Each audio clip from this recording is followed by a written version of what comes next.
What is going on, you guys? Alex here. Today I'm bringing you a discussion on DDDs, a deck that has seen a lot of success lately. People have been playing it at regionals, at UDS, OTSs, and they've seen a lot of success with it. Some of the lists that I've seen have been very weird, very strange lists that I don't understand why people play certain cards. Again, it comes to player preference.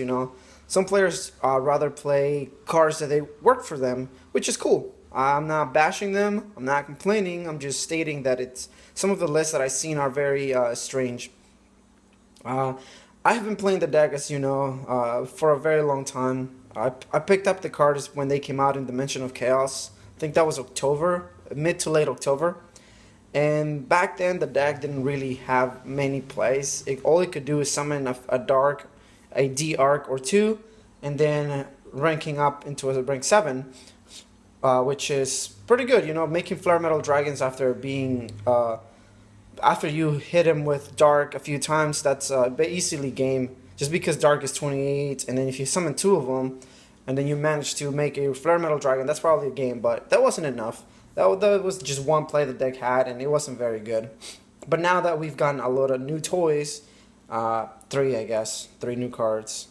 But that makes the deck way better than what it used to be. Three cards can make a huge difference, and I'm sure you notice. If you play the deck, you'll understand what I mean. So again, going back to my list is very strange compared to most people. A lot of people don't play Baphomet, which I think is incorrect. The card is one of the best cards, one of the best monsters in the main deck right now. And if we had Night Howling, he would be infinitely better. But let's get to this guy later. Right now, I'm going to explain the ratios of the monsters that I play and why I play it in that amount. Let's see. I think you all know that you have to play 3 Ragnaroks just because he is the main card of the deck. Most of your combos, you are going to want to scale him, and then later on you're going to want to summon him after putting out Thomas in the scale and then getting back a Kepler. But I'm pretty sure you all know that he's mandatory at 3, and I don't think anyone ever's played less than that because he's the main card again. Both his effects are amazing. If you don't know what they do, just look it up. I'm pretty sure it should take you like a second to find out what they do. Leonidas is a card that we used to play 3 of before we got any of the support. But right now I'm playing 1 just because he's not needed. He's only there. Well, there's a few applications why he's in the deck. 1, he's a triple D monster. It's a double D monster for fusions. It's a scale that you can pop with Thomas. You can pendulum summon if he's in this face up extra deck, and he has a very good effect that if you have no feel and you manage to top deck this guy when you have your dark contracts up, he will keep you alive. So I feel that 1 is correct for right now. I was trying 2 forever, and I feel that 2 can be a good number. But right now I'm playing just the 1. Maybe later I'm gonna keep testing the deck again. I've been playing the deck nonstop for the past 2 weeks, and I've seen a lot of success. And I've been going from 2 to 1. So right now I'm playing 1, but I can see 2 being a good number. Thomas, I'm playing 3 just because he helps you make rank 8s and he helps you pendulum summon. Being a level 8 for trading is actually very good. It's a double D, which I'm actually a little upset. I thought this card was a triple D monster, but it's a double D. I guess all the Savant monsters are double Ds, but still a very stellar card. I think 3 is a very good number. I was trying 2 forever and I liked it, but once I went to 3, I start seeing more combos and more plays. So I feel that 3 is correct. For all of these, you play 3 of. These are just self-explanatory. A lot of people just play 2 Necro Slime, which I think is incorrect. Because if you can manage to get a Dark Witch up, and have Necro Slimes in hand to start popping your opponent's cards on their turn, once it comes to your turn, you can start fusion summoning with the Necro Slimes you discarded. So I feel that 3 of these are correct, in my opinion. Even it's a level 1 monster, helps you make formula with a tuner that we play, which I'm pretty sure you all know what that tuner is. And Kepler is one of the main combo pieces. These 2 right here are the main combo pieces of the deck, and I feel that you have to be maxing out on these 3. That's my opinion. And Baphomet. Baphomet's a card that a lot of people don't play. They just keep telling me you're bad, you play this card is awful. And to those people I said, well, I don't know. I've been winning more games than you have, and I've seen more success than you have. I know what this card does for the deck. I really doubt that you know what you're doing. So let me tell you what Baphomet does for the deck. Its effect states that you can target a DD monster on the field and increase its level, declare a level from 1 through 8, and that monster becomes that level. For the rest of the turn, you're not allowed to special summon anything but DD monsters, which is fine because if you make some, like for example, you have this on field and you manage to summon this in the same turn, you can make this a level 4 and make Caesar. Or if you have this on board and you manage to summon this while you have one of these, you can target them and make it a level 8 so you can make a Kali Yuga, and you know how good Kali Yuga is. So I feel that Baphomet, it's a very crucial piece for the deck, and I am playing 2 right now. I was doing 3, but I felt that 2 was correct just because you don't really want to see it that often. You just want to see it once, and once it's in the graveyard, you're good to go. Especially, I play Pot of Desires, and if you banish one of them, you still have one left, just because he does a lot for the deck. And if you don't know exactly what he does, I would recommend reading the card and testing it to see what you do with it. And some of the boards that you make with Baphomet are very, very good. Some of the boards you can make it are Darks and Caesar right here, but I'll come back to that. I'll go get to that later. So I feel that these are the main deck monsters that you have to play. Again, I've been playing 3, 1, 3, 3 of all of these, and 2. I feel that is the perfect ratio after testing for 2 straight weeks with the deck. That's what I found out. So let's go on with the spell cards. For the spell cards, I'm playing 3 Dark Contracts with the Gates. You already know what it does. Once per turn lets you add any DD monster from your deck. It's really good. Basically, you want to see this as early as possible, just because it helps you like come up with some great boards. Again, Dark. So I feel that 3. For the second Dark Contract that we play, it's Swamp King. I feel that 2 is a good number right now. Once we get the rest of the support, 1 copy would be good, just because there will be no space to play anymore. But right now I play 2 just because it helps you unbreak your hand. A lot of the times you have like a Ragnarok and 2 other monsters, you can't really do much. But if you have this, that will unbreak your hand. So I feel that 2 for now is correct. And again, I play Pot of Desires, and if you banish the 1, you still have the second one in the deck for you to search. For the last Dark Contract I play is Dark Contract with the Witch. Some people don't play this card, and I'm just like, what the actual fuck? Like, why don't you play it? This is the best card in the deck, hands down. I can't vouch to that. This card, in my opinion, in the testing that I've done the past few months, this card has always been great. I can't understand why people don't play it. This card is great. It makes your guys bigger on their turn, so it's tough for them to kill. And again, if they're trying to floodgate you with some dumbass card, you can easily just pop with it. And remember, if they have a macro or a D Fisher up, you can't play this because the card must go to the graveyard. I guess if you have if they have a D Fisher up, you can pitch a Dark Contract because spells and traps will go to graveyard, monsters won't. But under macro, you're screwed. But I still think this card is fantastic. One of the best cards in the deck. And I'm playing just the 1 because I think 1 is all you need. So remember, 1, 2, 3. Of course, you have to play those at that ratio. For the fusions, I play 3 Darks. I'm still going to play 3. Once the new support comes up, I will play 2. But right now, I think 3 is correct. I make 3 all day, every day. I feel that 3 is correct. Some people have been playing 1, which I have no idea how the hell they're playing or how they're winning.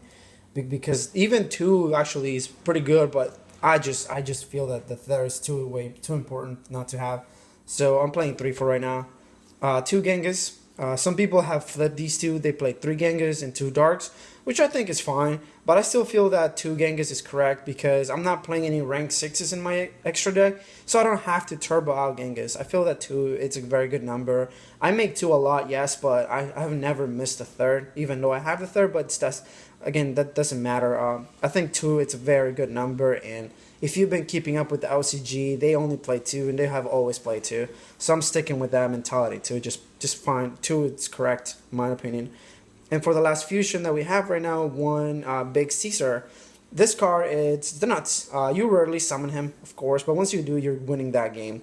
He will, if your opponent has a field of like let's say they have a full field, you can easily OTK them with this guy and Ragnaroks because you can trigger a monster, banish, summon this, take their guy, and beat over some more. So I feel the one copy is fine.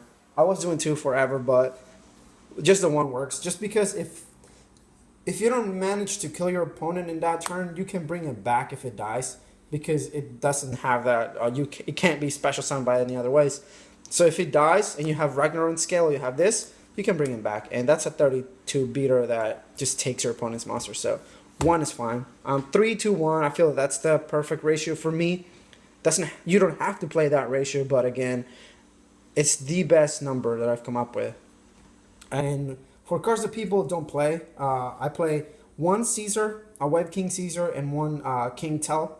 These two cards are fantastic. They have won me countless games. People don't see these coming.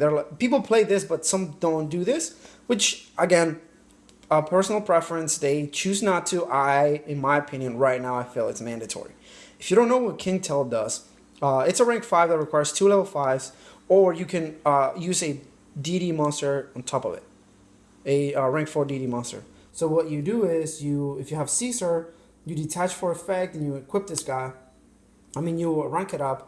Then it states that if you take damage during that turn, you can detach an Xyz material, target one of your opponent's monster, it loses 1,000 attack and defense, and they take 1,000 life points. So you're burning your opponent, you're making their opponents weak, and if this card is sent from the field to the graveyard, you could get to Foolish Burial, a deity card, or a Dark Contract. So there are a lot of combos that you can do involving these two and this, and Ragnarok over there, that they just end up like being game so good, like so many plays, like that's why I like Baphomet so much, because you can make Genghis, Dark, and Caesar. I don't mean these two and this, but like any boards including any of these two and Caesar, and that's very tough for your opponent to overcome, just because if they kill Caesar, you get a search. And if they kill Caesar and they don't manage to kill your board, or even if they manage to destroy every monster, you will be getting them all back at the end of the battle phase. So that's why Caesar is so good. And having King Tell as an option to overlay on top, to fuse with it, and then send like a slime from the deck to the graveyard, it's very powerful. So I feel that these two are mandatory. And if you are not playing them, I would highly recommend giving them a chance, and you'll see the success. Your success rate will go up just because these two cards have won me countless games, and I am very happy. I kept them in my extra deck. And for the last DD extra deck monster we have is Kali Yuga. Kali Yuga, it's the big king that you summon for game. Usually when you summon Kali Yuga, your opponent will lose, just because you can easily heavy stone their field and everything they have is negated. So, and all you have is big monsters that will overpower theirs. And if it dies, again, if you, for some random reason, you can't kill him during that turn, if he dies, you can bring it back with him or Ragnarok and scale. And having a 35 beater, that's annoying. So I feel that is the right number for the extra deck. 1, 1, 1, 1, 2, 3. If you're not playing this ratio, give it a chance and see how good it does. Just because, again, it's been working for me like wonders. So that's it. That's it for the main deck and extra deck stuff. The last card that I want to talk about in this video is Glow Up Bulb.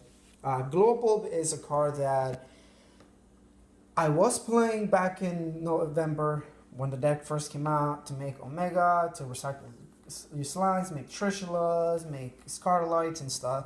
But now, after that, I decided to go with a Fusion Xyz build. I didn't want to do any synchros just because the synchro mechanic in the deck wasn't very consistent. It was very awkward to do. If you don't have a glowable, you can't really make any of your synchros. But once you get glowable, once you have access to it, the card is nuts. It creates like some awesome boards. Like some of the boards you can do, it's like Omega, Trishula, and Dark, or like number 38, Omega, Trishula. So great. The card it's so good, and having access to Omega to recycle any of your pieces is just game. Like at times you banish your slimes with, like in the combo piece, like, making a combo, or performing, a combo, and you don't have access to them. If you can make an Omega in the same turn, you can put it back on your opponent's standby phase, and basically they out your board. You have a way make another one on the following turn. So I feel that one glow bulb right now is correct. It's really good. I want to try Jet Synchron, but I can't see myself doing it right now because I go with consistency over power any day, and Jet Synchron makes a lot of powerful plays, but it's not very consistent either. So I feel that one glow bulb is fine. Summoning Omega in this deck is great. Omega is just another combo piece if you think about it. So I feel that one glow bulb, it's good. If you're not playing glow bulb, give it a chance and see how good it does. Just because if you play against Blue Eyes and they summon 3,000 beaters, you can summon Scarlet Light Dragon and blow their field up and attack. So glow bulb is actually very, very good. And a lot of your turns, just you manage to summon a Kepler and that's it. If you have a Foolish Burial or a 1-for-1, you can make a formula and possibly draw a card that helps you extend your combos. So I feel that one glow bulb is fine. Hopefully, once we get more cards, I will be taking this out and add better ones. Again, I feel that we're still missing. Well, we are missing a lot of cards, and I wish that Alexander the Synchro required a DD non-tuner and a tuner just so we can easily make it with Genghis, but that's not the case. It's fine. I'm not gonna complain about that. But again, if you're not playing global, give it a chance. Again, if you're not playing any of these guys, try them out and let me know how they work for you.